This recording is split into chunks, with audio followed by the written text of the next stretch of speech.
Okay, this is precal 10, section 3.6, and I've broken this into two parts, A and B. This is basically we're going to talk about algebra tiles and expanding. Algebra tiles aren't really used as much as they used to be. They probably went over them a little bit in grade 9. They used to be very prevalent on the provincials, but we kind of haven't used them in a while. As a quick review for algebra tiles, if you have a large square, that is an x squared. If you have a rectangle, it is an x term. And if you have one single small square, it just represents a 1.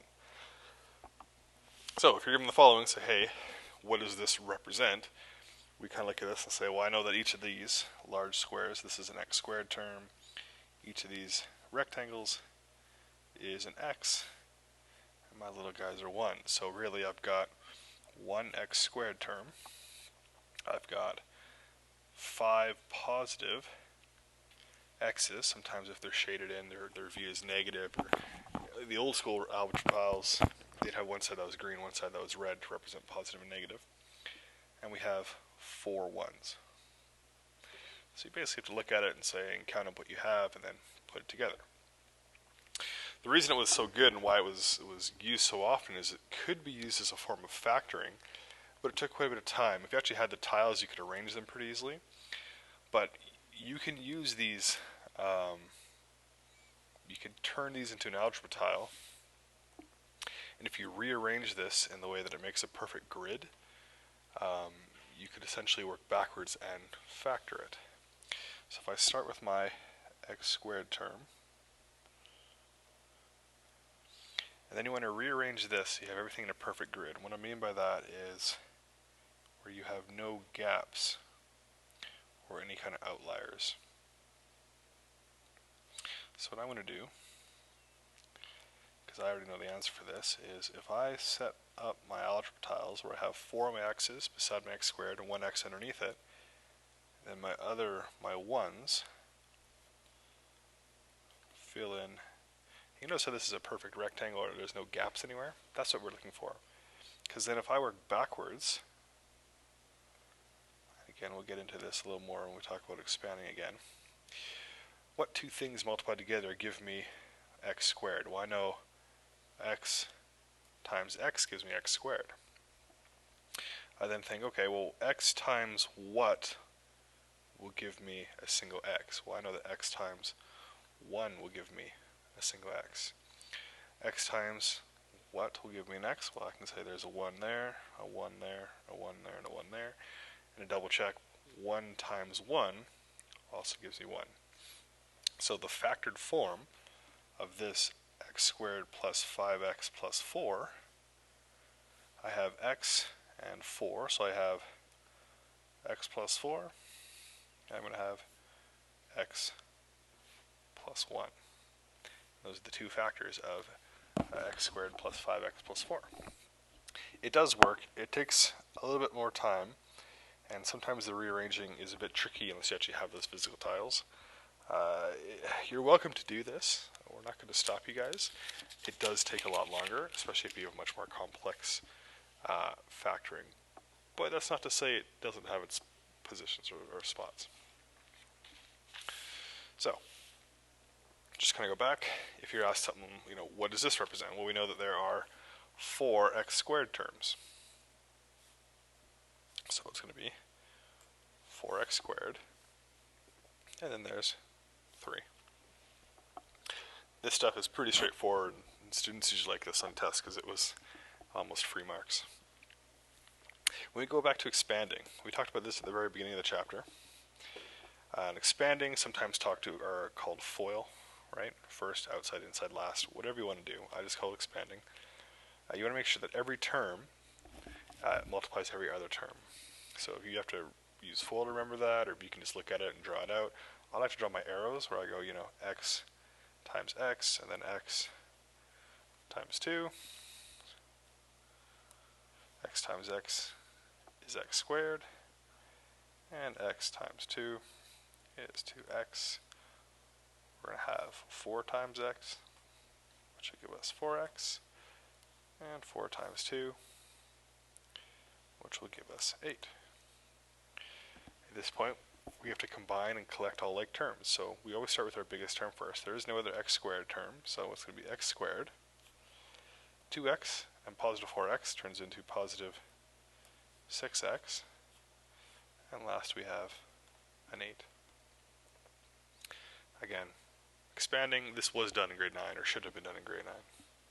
We can make it a bit more complicated by giving you coefficients in front of your x terms.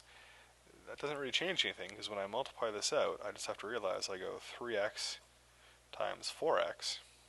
Well, 3 times 4 is 12, and x times x is x squared. It's not much else to it. One extra step. 3x times 2. Well, 3 times 2 turns into 6, so we get 6x. 4 times 4x.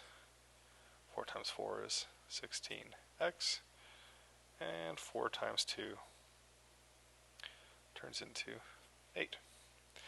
Just like last term. Or last time, we combine and collect all of our like terms. Again, there's no other x squared term, so we're going to have 12x squared. 6x plus 16x should be 24x. And lastly, we have an 8.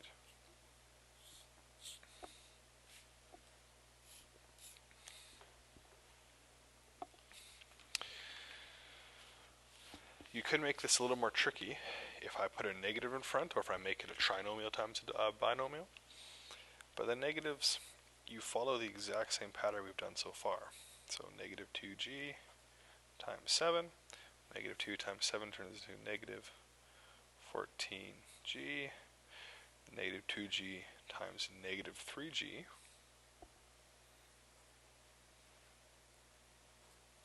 Negative times a negative turns into a positive. 2 times 3 is positive 6. G times g is g squared.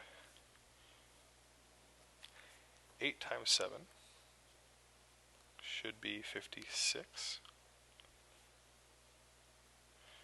And 8 times negative 3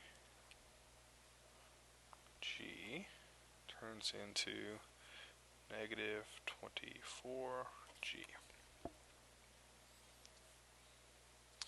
Now again, always good to start with your highest level polynomial, so in our case here we're going to go positive 6g squared. Negative 14g minus 24g turns into negative 38g. And last we have positive 56.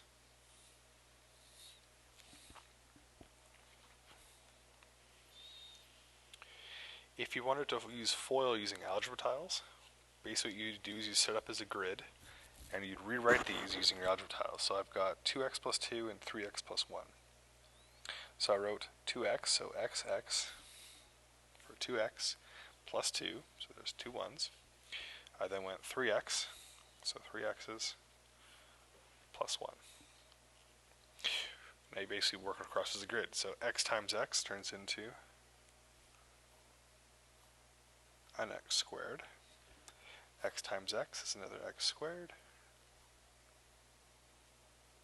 X times 1 is x, and x times 1 is again x. X times x, x squared. And we can see kind of the pattern going on here.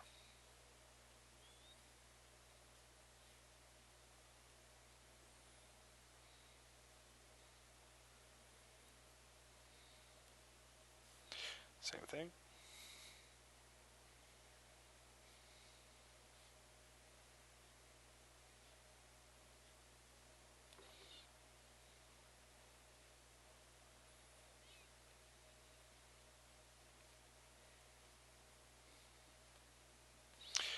Times x gives us an x.